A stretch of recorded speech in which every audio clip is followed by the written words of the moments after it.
अरे कोई घर में।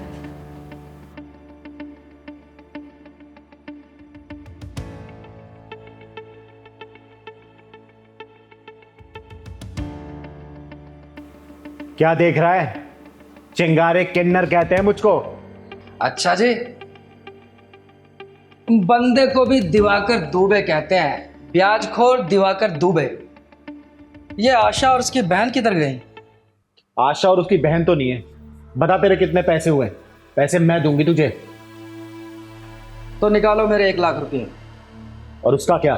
जो उन लोगों ने हर महीने ब्याज दे देकर तुझे 2,05,000 रुपए दिए हैं, वो कहाँ गए? बोलना। वो तो ब्याज था, मूल तो अभी का अभी वैसे का वैसा ही है। मैं ना तो मूल छोड़ता हूँ और ब्याज तो छोड़ता ही नहीं हूँ।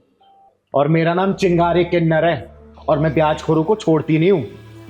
अगर तू जिंदगी जीना चाहता है ना तो 1 रुपए भी नहीं मांगेगा उनसे अब। अगर तेरा जिंदगी से मन भर गया है तो मुझसे बात कर तू। दिवाकर दुबे नाम है मेरा, चिंगारी जी। अगर मैं ब्याज पे पैसे देना जानता हूँ ना तो पैसे निकालना भी जानता हूँ। और हाँ, तुम जैसे किन्नरों को 1,500 रुपये तो भीख में मैं यूं ही दे देता हूँ। चिंगारे किन्नर कहते हैं मुझको। चिंगारे किन्नर। छोड़ दो। और चिंगारे किन्नर के गुस्से के सैलाब से कोई बच नहीं पाता है। अरे तुझे पता है, जब कोई जरूरतमंद होता है ना तो वही मजबूरी में पैसे ब्याज पर लेता है। अरे तुझ जैसे ब्याजखोर ना मुर्दे के पैसे पे ही ब्याज वसूलते हैं। तेरा नाम ब्याजखोर नहीं, मुर्दाखोर होना चाहिए। मुर्दाखोर। लो दीदी, गर्मा गर्म चाय। दीदी कहाँ खो हुई हो? क्या बताऊं जिया, इस बार ऑफिस के प्रोडक्शन डिपार्टमेंट में सेल्स बहुत कम हुई है। बॉस ने बोला है नेक्स्ट मंथ सैलरी मिलेगी। दीदी परेशान होने की कोई ज़रूरत नहीं है, आपकी छोटी बहन है ना, मैं किस काम आऊँगी? इस बार आपकी सैलरी नहीं मिली तो क्या हो गया, मेरी सैलरी है ना, इस बार मेरी सैलरी से खर्चा चल जाएगा घर का।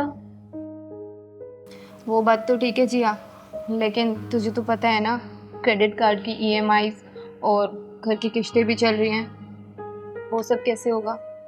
दीदी टेंशन मत लो, सब अच्छा होगा। आज सैलरी नहीं मिली तो क्या हो गया, कल सैलरी मिल जाएगी, परसों मिल जाएगी। आज संडे वैसे भी इंजॉय करते हैं, घूमने चलते हैं। आप टेंशन मत लो, चाय ठंडी हो रही, चाय पियो वैसे भी। सही समय पर आता है दिवाकर दुबे। अरे वाह, नमकीन। क्या बात।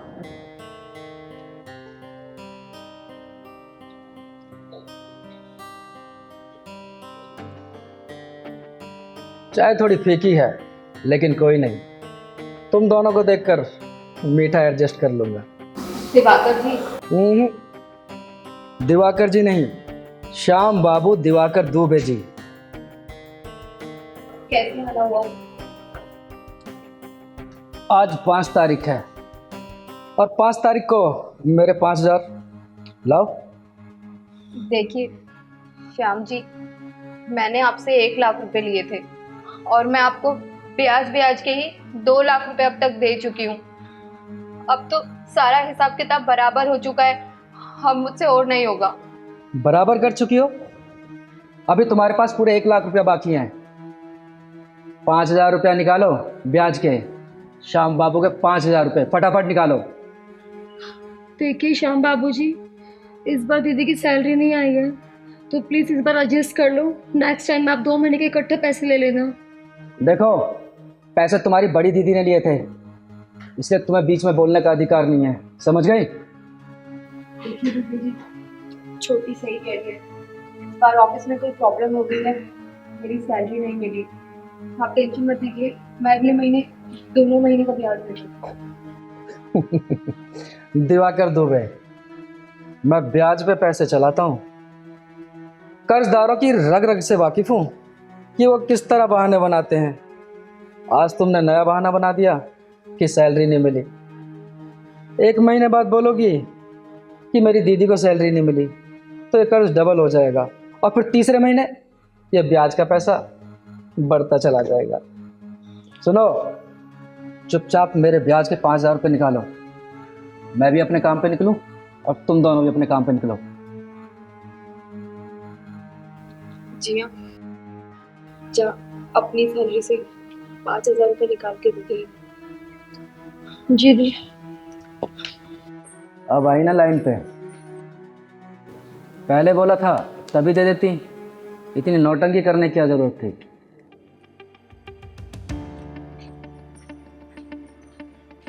दी।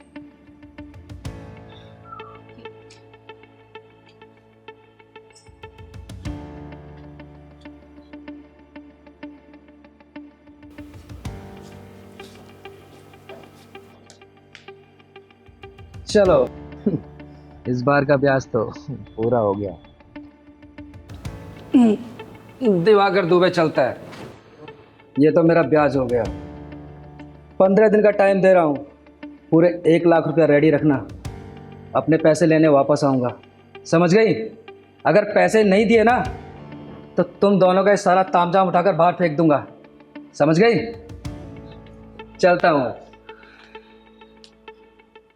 देख इन मासूमों को, गांव से शहर में अपनी आंखों में सपने लेके आए थे, तेरे से पैसे उधार लेके इन लोगों ने छोटा सा आशियाना बनाया था। अब तुझ जैसे हरामी लोग इसे 1 लाख रुपए के 2,05,000 उल्टा वसूल कर चुके, ऊपर से 1 लाख रुपए और मांग रहे। अरे थोड़ी सी गैरत तो रख, तरस खा इनके ऊपर, समझा? दीदी मुझसे गलती होगी, दीदी मुझे माफ कर दो। देख श्याम बाबू दिवाकर दुबे उर्फ SBDD, ब्याज के पैसे से ना कभी भी तू अपना महल खड़ा नहीं कर सकता बेटा। गरीबों की आह लेके ना कभी भी तू खुशियों को बटोर नहीं सकता, समझा? लेना है तो दुआएं ले, अपनी छाती पर पैसे लेके जाएगा क्या? बोलना। दीदी आपने मेरी आंख खोल दी, और बहन मुझे माफ कर देना। दीदी मैं नहीं जानता था कि ये ब्याज का पैसा अपने साथ बददुआएं भी लेकर आता है। मैं दीदी आज के बाद कभी ब्याज का काम नहीं करूंगा दीदी, दीदी कसम से। दीदी प्लीज मुझे माफ कर दो दीदी, मुझसे बहुत बड़ी गलती होगी। मैं आज के बाद कभी ब्याज का पैसा नहीं लूंगा लोगों से। चल निकल।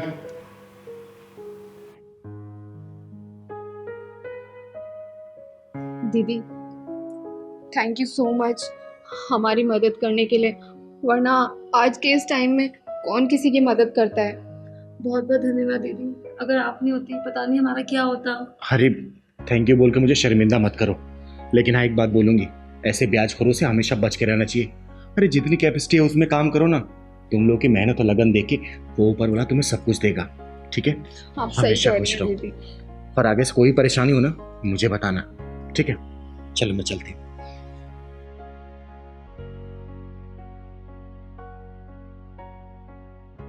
बस बस बस, बहुत सुन ली तुम लोगों की बकवास।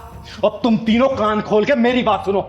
एक बात बता, जब तेरी ऑलरेडी शादी हो चुकी थी तूने दूसरी शादी क्यों की? बोल। दीदी इसमें मेरी क्या गलती है? मैंने इससे परमिशन ली थी शादी से पहले। जब तूने परमिशन दिया था फिर तुझे ऐतराज क्यों हो रहा है? हाँ तब दी थी, अब लेकिन दीदी एक काम करो, इसको बोलो ये डिवोर्स ले ले। एक बात बता तू, जब तुझे पता था इसकी शादी हो चुकी है तूने फिर इससे शादी क्यों की? दीदी हम एक दूसरे से प्यार करते हैं, इन्होंने परमिशन दी थी कि शादी करना कोई दिक्कत नहीं है मुझे। अरे तो परमिशन दी थी इसका मतलब ये थोड़ी ना कि तू मेरे पूरा का पूरा पति हथियाले। पति हथियाले? दिन रात मैं काम करती हूँ, पैसा कमा के लेके आती हूँ। और मैं जो घर का सारा काम करती हूँ, वो जो गरम गरम सुबह तू चाय पीती है, उसका क्या? घर का राशन कौन लेके आता है? पैसे से ही आता है ना। अरे लेकिन बनाती तो मैं ही हूँ ना। तुम कुछ बोलोगे नहीं बोलोगे? हाँ ये क्यों बोलेंगे, मुंह में दही जमा के बैठे हुए हैं, सारी बात तुम्हारी तो सुनते हैं वो। तुम दोनों अपनी बकवास बंद करो और मेरी सुनो, और ये बताओ कि तुम लोग चाहते क्या हो? बोलो। दीदी इनके चाहने से कुछ नहीं होगा, या तो मैं ही जहर खा लूंगा या घर छोड़कर चला जाऊंगा। आप बैठो, आप कहाँ जाओगे? क्यों आप जहर खाओगे? जहर खाएगी ये, जाएगी ये। अच्छा मैं खाऊंगी जहर? जहर तुझे ना देके मार दूं, वो भी सुबह सुबह की चाय में। ओ हेलो, तमीज से बोल। तमीज से बोल, चल निकल यहाँ से। तू निकल यहाँ से। अरे मैं ना तेरे बाल नोच लूंगी, बता रही हूँ। तो लगा के दिखा। इसको निकाल रहे हो? दीदी आप समझाइए ना इनको। कमाऊं मैं, सब कुछ मैं करूं, ऊपर से बकबक सुनो इसकी। अबे चल ना, निकल यहाँ से, तेरी जरूरत नहीं है इस घर में। अरे मैं क्या समझाऊं इनको? बोलना। शादी करने से पहले तो सोचा नहीं तूने, उस वक्त तो लड्डू बड़े अच्छे लग रहे होंगे, अब दोनों के बीच में पिस रहा है तो मेरे पास आ रहा तू। बोल। दीदी अब आप ही बताइए क्या करें हम? सॉल्यूशन निकालो। एक काम करो, तुम लोग ठंडे दिमाग से ना पहले कुछ सोचो और बताओ कि तुम लोग एक्चुअल में क्या चाहते हो, तभी मैं कोई रास्ता दिखा पाऊंगा तुम लोगों को। क्योंकि जो तूने शादी कर ली है ना बेटा, इससे छुटकारा तो अब मिलने से रहा, अब तो ये जिंदगी भर निभाना ही पड़ेगा। बस अब तुम तीनों ये डिसाइड करो कि इसको जिंदगी को किस तरीके से निभाना है, समझे? शांति दिमाग से मुझे बताओ, तुम क्या चाहती हो, तू क्या चाहते हो, तुम क्या चाहती हो? दीदी मैं तो बस ये चाहती हूँ, ये ना मुझे ऑफिस की थ्रेड ना दिया करे। हरे ऑफिस से आके मेरे साथ थोड़ा बहुत काम में हाथ बंटवा दे तो इसको कोई प्रॉब्लम है क्या? ठीक है दीदी, मैं इसकी सारी बातों को अग्री करती हूँ। जब मैं ऑफिस से आऊँ चिक चिक ना करे। हाँ तो ठीक है, मैं चिक चिक नहीं करूँगी, तुम बस आके मेरे हाथ बंटवा दिया करो थोड़ा सा, मेरे लिए उतना ही सफिशिएंट है। ले भाई समीर, हो गया ना फैसला? अब ये भी इसकी बात पर अग्री कर रही है और ये भी इसकी बात पर अग्री कर रही है। अरे ये चीज तो तुम लोग घर में भी कर सकते थे, तीनों बैठ के आपस में बात करते, सॉल्यूशन निकल जाता। लेकिन नहीं, सबको तो अपने एटीट्यूड को प्रायोरिटी देनी है ना, कि हमारा एटीट्यूड जीतना चाहिए। बेटा एक तो तूने सबसे पहले गलती कर ली, दो शादी करके, अब शादी कर ली है तो निभाना पड़ेगा ही। परिवार में ना बहुत सारी बातें इग्नोर करनी पड़ती है, कभी अंधा भी बनना पड़ता है तो कभी बहरा भी और कभी गूंगा भी। ये नहीं कि हम हर बातों पे कुछ ना कुछ पॉइंट निकाले, कमियां निकाले। अरे लड़ाई दो औरतों की है ना, देख वो घर में काम करती है और बाहर जाके कमाने जाती है। अरे दोनों को समझा सकता था ना कि ये थोड़ा सा हाथ बटाई थी और ये भी इसके काम में कुछ ना कुछ हाथ बटाई थी, सब कुछ सही चलता। अभी तो तुम 3 लोग हो, कल को परिवार बढ़ेगा, घर में बच्चे होंगे, तब कैसे करोगे? उनके सामने ऐसे लड़ते रहोगे? वो संस्कार दोगे अपने बच्चों को? बोलो। अरे इससे हमारे आने वाली जनरेशन खराब हो जाएगी। जब माँ बाप मजबूत होते हैं ना तो बच्चे अच्छे संस्कार सीखते हैं, और वही जब माँ बाप के आपस में लड़ते रहते हैं ना तो बच्चे वही सीखते हैं। गली मोहल्ले में जाके लड़ेंगे और अपनी बीवी और अपने परिवार वालों से वो भी लड़ेंगे कल को जब शादी होगी उनकी। तो छोटी छोटी बातों पे ना लड़ाई नहीं करते। और मैं हमेशा समझाती हूँ कि कोई भी फैसला लेने से पहले दिमाग का इस्तेमाल करो। कोई भी डिसीजन लेने से पहले ना इमोशंस और गुस्से को साइड रखोगे ना तो हमेशा जीत होगी। एक बात तुमने सुना होगा, बड़े बड़े युद्ध भी ना इस टेबल पर बैठ के ही उसका सोल्यूशन निकलता है, समझे? और तुम लोग आपस में लड़ना बंद करो। अरे इसको भी देखो, दिन भर काम करके आता, थका हारा घर में आता है, और तुम लोग ऐसे चिक चिक करोगे तो वो कितना परेशान रहता होगा, क्या कमाएगा, क्या फोकस करेगा अपने करियर पे? अरे उसको पालना है, तुम दोनों को पालना है, तुम लोगों का भी फ्यूचर देखना है, उसको घर परिवार चलाना, घर की लोन, EMI, राशन, सब्जी, सब कुछ यही करता है ना। फिर लड़ा मत करो, एक दूसरे को बहन मानो, छोटी बड़ी बहन बन के रहोगे ना तो बहुत मजा आएगा। हाँ तो ठीक है, तुम बस आके मेरे साथ थोड़ी हेल्प कर दिया करो, मेरे लिए उतना सफिशिएंट है। ठीक है, अब मिलजुल के रहते हैं, लड़ाई झगड़ा करने का कोई फायदा ही नहीं है अब। अरे जब इसने गलती कर ही दी है तो जिंदगी भर तो चलाना ही पड़ेगा बेटा, ठीक है? लड़ाई झगड़े करके मत रहो, अच्छे से खुशहाल तरीके से रहो, और कोई भी परेशानी हो ना बैठ के बात करो। ईगो एटीट्यूड को साइड में रखो, हर चीज का सोल्यूशन निकल जाएगा, तुम्हें चिंगारी कभी जरूरत ही नहीं पड़ेगी, समझे? जी दीदी। चलो खुशी खुशी घर जाओ और अच्छे से रहो, ठीक है? थैंक यू दीदी। जाओ खुशी खुशी घर जाओ जाओ। दीदी थैंक यू, मैं 2 महीने से झगड़ा नहीं सुलझा पा रहा था और आपने 2 मिनट में सॉल्व कर दिया। खुश रहो, जाओ, बस लड़ाई झगड़ा मत करना। ओके दीदी। नमस्ते दीदी। थैंक यू सो मच दीदी। नमस्ते, खुश रहो।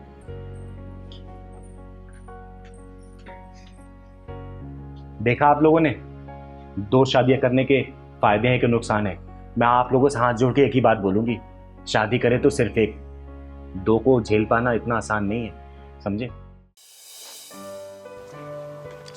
ले दीदी 4 नंबर टेबल के पैसे। खाना अच्छा लगा उनको? हाँ दीदी खाना बढ़िया लगा। दीदी एक बात बताओ, आप समाज सेवा भी करती हो और गरीबों की मदद भी करती हो, लेकिन हमें ये होटल चलाने से क्या फायदा? अरे बेटा, तू दिवाकर जी को जानता है ना? हाँ दीदी। उनके बहन की शादी है, गांव गए हैं वो, जब तक वापस नहीं आ जाते तो हम लोग बैठ के देख लेते हैं, किसी के रोजगार की बात है। ठीक है दीदी। हाँ हार्दिक, ये लो 2 कप चाय के पैसे। ठीक, चाय तो अच्छा लगा ना? बहुत अच्छी चाय। अच्छी बात। क्या हुआ? किस जगह पे ले आया तू मुझे? चलो बैठो। अरे कहाँ बैठूं? ये देखो कितनी गंदी है टेबल। अरे यार, ये इस इलाके का सबसे अच्छा रेस्टोरेंट है, तुम्हें पता है? बैठो। एक काम करो, वेटर को बुलाओ, ये क्लीन करवाओ। वेटर। पहलवान, जा जाकर टेबल साफ कर दो और ऑर्डर भी ले लेना। सर क्या लेंगे? टेबल क्लीन कर दो। करवाओ। अरे मैं कर देता हूँ। आराम से। अच्छा बताओ क्या खाओगे आप?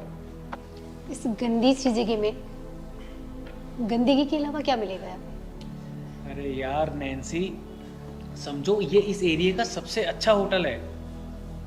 हाँ वो तो दिख ही रहा है। छोड़ो। अच्छा भाई तुम एक काम करो, 2 कप कॉफी। यार टेबल कुर्सी या दीवारें थोड़ी बहुत गंदी होने से कोई होटल गंदा तो नहीं हो जाता ना? तुम बाकी यहाँ का खाना खा के देखोगी ना तो फैन हो जाओगी इस होटल की, समझी? यार तुम कहाँ लेके आ गए मुझे इस गंदी सी जगह पे? मुझे नहीं खाने यहाँ पे। अरे बेटा क्या हुआ?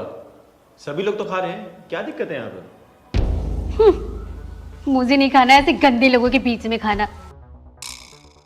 दीदी ये हमारा झंड कर रही। अरे पहलवान थोड़ा और झंड करने दे, फिर तो उसका घमंड तोड़ूंगी, चिंता मत कर। अरे दीदी मैं इसकी तरफ से माफ़ी मांगता हूँ, ये आपको जानती नहीं है। और सुनो, समझो ये रेस्टोरेंट बहुत अच्छा है। एक्सक्यूज मी, ये क्या तुम लगा रखे है? जानती नहीं, एक तो मुझे किन्नरों के रेस्टोरेंट में लेके आ गए और ऊपर से मुझे बोल रहे हो कि तुम इन्हें जानती नहीं हो। सट।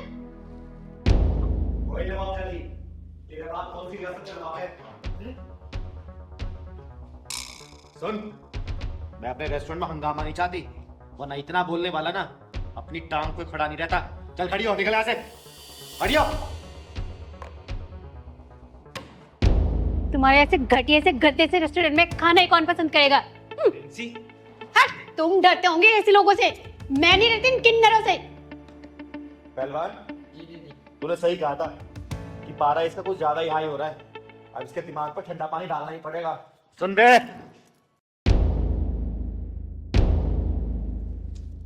औकात मेरी अपनी। तेरी औकात तो मैं बताती हूँ। दीदी दीदी प्लीज, ये तो पागल है। आप मैं इसी जगह आपसे माफी मांगता हूँ। चलो चलो। ओए, ये यहाँ से तभी जाएगी जब इसके दिमाग से घमंड नाम का उल्लू उतारेगी चिंगारी।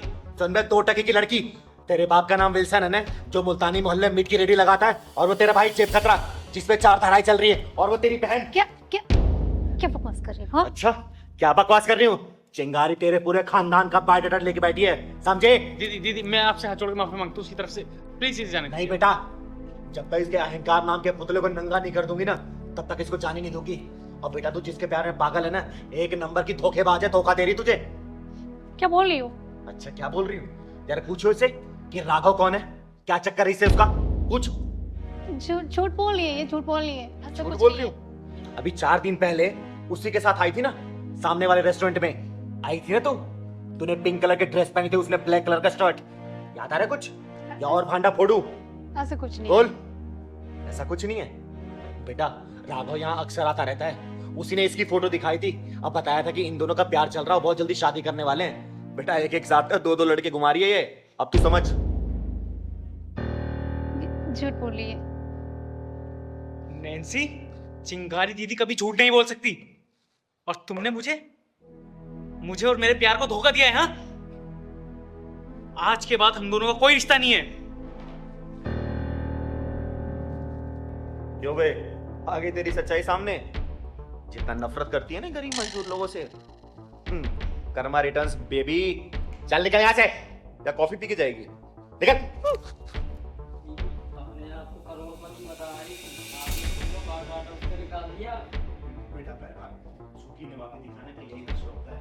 जब तक बर्दाश्त कर रही थी बर्दाश्त किया, जब तक पारा ही हो गया सामने तो डरता है। कान पर जाओ, सब रिपोर्ट वाले। देखिए योगेश जी, वो समय बीत गया जब माँ बाप बच्चों की शादी तय किया करते थे। अब तो बच्चों द्वारा तय की गई शादी में सम्मिलित होकर खुद को खुशनसीब समझते हैं, और इसमें बुरा मानने वाली कोई बात नहीं है। ये तो समय का बदलाव है। चिंगारी जी, आप समझ नहीं रही बात को। मेरा बेटा उस लड़की से प्यार करता है, उसके साथ लिव इन तक में रहता है, लेकिन शादी नहीं करना चाहता। मतलब आपको इस रिश्ते से आपत्ति नहीं है? चिंगारी जी, मुझे क्या आपत्ति होगी? एक ही बेटा है, उसकी खुशी में ही मेरी खुशी है, लेकिन कम से कम शादी तो कर ले, उसके साथ प्रॉपर रहे, बच्चे हो, परिवार हो, समाज है, क्या कहेगा? ये आजकल के बच्चों को हो क्या गया है? कैसी हवा चल गई है? प्यार करना है, साथ में रहना है, लेकिन शादी नहीं करनी। यही तो मेरे समझ में नहीं आ रहा चिंगारी जी। उम्र निकलती जाती है, शादी करता नहीं। मैंने इसीलिए आपको बुलाया, आप उसे कुछ समझाएं। तो शायद उसको कुछ समझ में आ जाए। मुझे बड़ी उम्मीद है आपसे चिंगारी जी। अरे योगेश जी, ये चिंगारी आपको नाउम्मीद नहीं करेगी। चिंगारी के पास रास्ता उन्हें समझाने का, प्यार से समझ गए तो ठीक, नहीं तो दूसरा रास्ता मैं अपना भी लूंगी। लेकिन हाँ, उन्हें सही रास्ते पर लेके जरूर आऊंगी, आप परेशान मत होइए। बस मैं आपसे यही चाहता हूँ। मैंने आपको इसलिए यहाँ बुलाया, अक्सर शाम को वो इसी पार्क में आते हैं, दोनों यही घूमते आते ही होंगे, यही टाइम है उनका आने का। देखिए मेरे ख्याल से वो है पेड़ के पीछे के, यही गर्लफ्रेंड की शादी। चिंगारी जी, मैं रुकूं या जाऊं, आप ही बात करेंगे? अरे नहीं नहीं, आप बैठिए, आपके सामने ही बातें होंगी। हाँ सुनो, हाँ तुम लोग इधर आओ।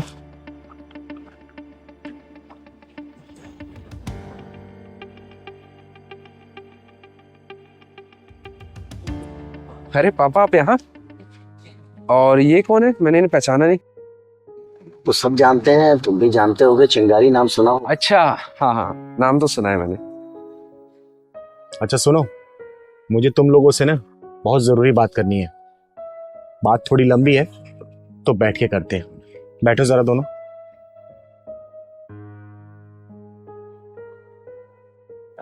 जी कहिए। मेरी बात ध्यान से सुनना दोनों। तुम्हारे पिता तुम्हारे इस रिश्ते को नाम देना चाहते हैं। लेकिन इस बारे में तो पापा से बहुत बार बात हुई है और मैंने इन्हें समझा भी दिया है, हम लोग ऐसे ही ठीक है। और तुम रीत? अरे रीत भी ऐसे ही ठीक है। क्यों रीत? राघव, रिलेशनशिप में आजादी सबकी अपनी अपनी होती है, तो रीत को अपनी बात बोलने दो। बोलो रीत। हम दोनों बहुत ही खुश हैं अपने इस लिविंग रिलेशनशिप में, शादी वादी के लफड़े में पड़ना ही नहीं चाहते। आज तक तो मैंने सुना था कि शादी एक पवित्र रिश्ता है, लेकिन तुम दोनों ने तो उस रिश्ते को लफड़े का नाम दे दिया। तो चलो एक काम करो, जरा एक दो लफड़े मुझे गिना दो, गिनाओ। अब आप ही देखिए चिंगारी दीदी, मेरा और राघव का रिलेशन पिछले 7 सालों से चल रहा है, और अगर हम दोनों ने शादी कर ली होती ना, तो ये मुझसे बोर हो चुके होते और किसी और लड़की के आगे पीछे चक्कर लगा रहे होते, और घर की सारी जिम्मेदारियां मेरे ऊपर आ चुकी होती, और ये बच्चा पैदा करके ये मेरा 0 फिगर है ना, ये गोल मटोल हो चुका होता। आप ही बताइए और कितने लफड़े गिनाऊं आपको? एक काम कर राघव, अब तू भी कुछ लफड़े गिना दे, गिना। अरे दीदी आपको क्या बताऊं, शादी के बाद बहुत लफड़े होते हैं। ये सच है कि हमारा 7 साल का रिलेशनशिप है, लेकिन आज तक हमारी एक भी लड़ाई नहीं हुई, और यही हमने शादी कर ली होती ना तो रोज लड़ाई होती। अरे देखा है मैंने अपने दोस्तों को, अपनी बीवी से डरते हैं और उनके पीठ पीछे पता नहीं क्या क्या करते हैं। हम लोग ऐसे ही ठीक है। हो गया तुम लोगों का? अब मेरी बात ध्यान से सुनो। कभी तुम लोगों ने ईसीजी मशीन देखी है? ईसीजी मशीन में जब सीधी लाइन जाती है ना, तो मरीज को मृत घोषित कर दिया जाता है, और जो लाइन ऊपर नीचे जाती है तो डॉक्टर अपनी पूरी कोशिश करते हैं उस मरीज को बचाने के लिए। दवा दुआ सब काम आती है। लिव इन रिलेशनशिप सेम ऐसे ही तो है। अपना कमाओ, अपना खाओ, अपनी मौज मस्ती करो, ना एक दूसरे की जिम्मेदारियां उठानी है, ना ही किसी चीज की टेंशन। अरे लेकिन कब तक? जब तक ये शरीर जवान है तब तक। कल को जब बुढ़ापा आएगा ना, तो बुढ़ापे में सड़ोगे तुम लोग, क्योंकि पिछली पीढ़ी तुम लोगों ने एंटरटेन ही नहीं की, और आगे आने वाली पीढ़ी को तुम लोगों ने स्वागत करने का मौका ही नहीं दिया। पता है बुढ़ापे में क्या होगा? बुढ़ापे में पता है ना, बीमारियां टन टन भर के आती है पूरी। उस वक्त आगे पीछे कोई भी नहीं होगा तुम्हारी सहायता करने के लिए, तुम्हें डॉक्टर के पास ले जाने के लिए, तुम्हें दवाई देने के लिए। उस वक्त क्या करोगे बेटा? परिवार ही काम आएगा, समझे? शादी ब्याह का जो रिश्ता होता है ना, बहुत जिम्मेदारी से निभाया जाता है। और वैसे भी तुम लोग 7 साल से लिव इन में तो रह ही रहे हो, शादी करके रहो, अच्छा ही तो है। तुम्हारे ये पिताजी को दादा बनने का सौभाग्य प्राप्त होगा, ये भी अपने पोते के साथ व्यस्त हो जाएंगे, तुम लोग अपने भी गृहस्थी संभालना। क्या दिक्कत है इसमें? बोलो। मुझे लगता है चिंगारी दीदी सही कह रही है कि कब तक हम लिव इन में रहेंगे। अगर हमारी शादी हो गई और हमारे बच्चे हो गए, तो पापा को भी दादा बनने का सुख प्राप्त होगा, और हम दोनों भी तो माँ बाप बनेंगे। सही कह रहे हो तुम। और फिर मैं इकलौता हूँ, इतनी प्रॉपर्टी का क्या होगा अगर कोई वारिस नहीं होगा तो? सच में चिंगारी दीदी, आपने हमारी आंखें खोल दी। Thank you so much. बधाई हो योगेश जी, वर वधू तैयार हो गए। अब शादी की तैयारी करिए आप। अच्छा एक बात बताओ, अब बताओ, शादी अच्छी है या फिर लिविंग रिलेशनशिप? ऑफ कोर्स शादी। योगेश जी, 2 बधाई लेके जाऊंगी, एक तो शादी की और उसके 9 महीने बाद लल्ला होने की। तैयारी करिए शादी की। अरे पहलवान, हाँ दीदी, आज तो संडे है, पता कहाँ चलेगा घूमने? रहने दे दीदी, निकलते हैं कहीं के लिए, पहुंच जाते हैं कहीं। हम चलते हैं सीधे घर दीदी, कहीं नहीं चलना। अरे पहलवान, समाज में कहीं बुराई देखती हूँ ना तो चिंगारी कदम अपने आप वहीं चले जाते हैं, समझा ना?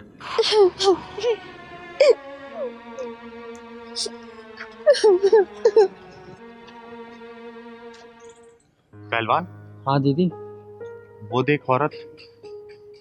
ले दीदी, करो अब समाज सेवा। आ तो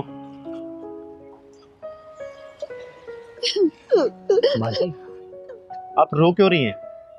रो भी रही हैं और खाना भी खा रही हैं। अरे खाना अच्छा नहीं तो चलिए मैं आपको खिला देती हूँ अच्छा खाना। बताइए ना, रो क्यों रही हैं? कौन है आप? बताइए। मैं कौन हूँ? हाँ, याद आया, मेरा नाम गीता है, मेरा कोई नहीं है।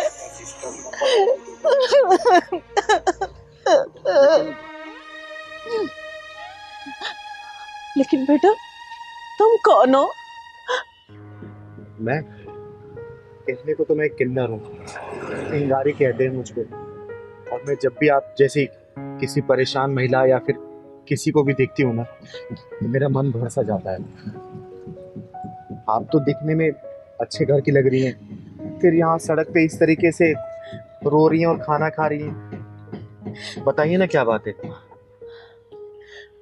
हमदर्दी जताने आई हो? अरे नहीं माँ जी, ऐसी कोई बात नहीं है। मैं सच में आपकी मदद करना चाहती हूँ। मैंने आपको देखा इस तरीके से रोते हुए, तो मैं आपके पास चली आई। बताइए ना, आप कौन हैं?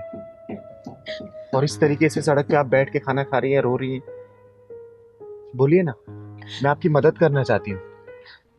क्या बताऊं चिंगारी बेटा, मैं अपने बड़े बेटे और बहू के साथ बेंगलोर में रहती थी। गीता भारद्वाज नाम है मेरा, लेकिन मेरे बहू बेटे ने घर से निकाल दिया और मैं घर से निकल भी गई। और मैं अपनी छोटी बहू के यहाँ ये सोच कर आई थी कि वो भी विधवा, मैं भी विधवा, ये दूसरे का दुख तो समझेगी ना। लेकिन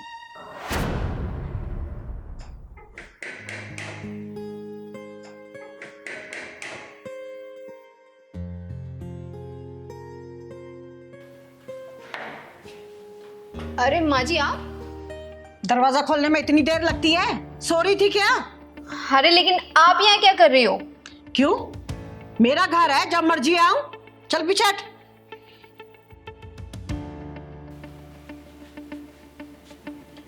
अरे माँ जी, आप तो जेठ जेठानी के यहाँ पे गई थी ना, यहाँ क्यों आ गई? अरे बेटा क्या बताऊं, वो दोनों ना बड़े नालायक हो गए, इसलिए मैं यहाँ चली आई। अब ना मैं तेरे साथ ही रहूंगी। लेकिन माँ जी, आप मेरे साथ नहीं रह सकती। अरे क्यों नहीं रह सकती? मेरा घर है और मेरे घर में ही रहने से तुम मना कर रही है? अरे मैंने तो ये सोचा था कि तेरा पति नहीं है, मेरा भी नहीं है, तो तेरे साथ मैं आराम से रहूंगी यहाँ पर। देखिए माँ जी, मैं अपने अकेलेपन में बहुत खुश हूँ। आप जाइए, जाके जेठ जेठानी के पास ही रहिए। आप मेरी सुख शांति भंग मत कीजिए। अरे बेटा, तू भी अपने जेठ जेठानी की तरह बात करने लगी है? अरे वो तो नालायक है ही, अब तू भी ऐसी बातें कर रही है। अगर तू मुझे अपने साथ ही नहीं रखेगी तो मैं कहाँ जाऊंगी? आप मुझे यहाँ चैन से रहने क्यों नहीं देती हो? यही सब कहकर मेरे बेटे निर्मित और उसकी बहू ने आधी रात को ये सामान थमाकर मुझे घर से बाहर निकाल दिया। बोला, माँ हमें सुख शांति से रहने दो, तुम जाओ यहां से। और मैं पगली अपना सामान उठाकर यहां चली आई, ये सोचकर कि मेरी बहू भी तो अकेली है और मैं भी अकेली हूं, क्यों ना उसके साथ रहकर मैं अच्छे से अपना जीवन गुजारूंगी। लेकिन नहीं बेटा, मैं गलत थी। तू भी उन्हीं के अंदाज में बात कर रही है मुझसे। तो क्या गलत किया, सही तो किया उन्होंने आपके साथ में। आपको एक बात बोलूं माँ जी, बुरा तो बहुत लगेगा आपको, लेकिन जब ससुर जी खत्म हुए ना तो आप आधी सटिया गई थी और मेरे पति के मरने के बाद पूरी सटिया गई हो। बहू तू कैसी बातें कर रही है ये? बस कीजिए माँ जी, आप जाइए यहाँ से।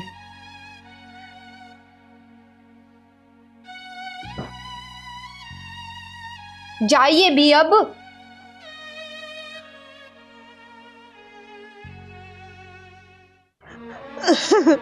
सब खत्म हो गया। ऐसे बहू बेटे को ना जीने का कोई हक नहीं है, मर जाना चाहिए ऐसे बहू बेटे को। अरे नहीं माँ जी, अपने मुंह से अपनी औलादों को श्राप मत दीजिए। अरे आपने तो अपनी माँ का फर्ज निभाया, लेकिन आपके बच्चे एक माँ को नहीं पाल सके ना, उनको उनके हालत पे छोड़ दीजिए। और आप कहें ना तो मैं आपका मकान 2 मिनट में खाली करा सकती हूँ। नहीं नहीं बेटा, वो घर तो मैं खुद छोड़ कर आई हूँ और ये हालात भी ना मेरी ही वजह से है।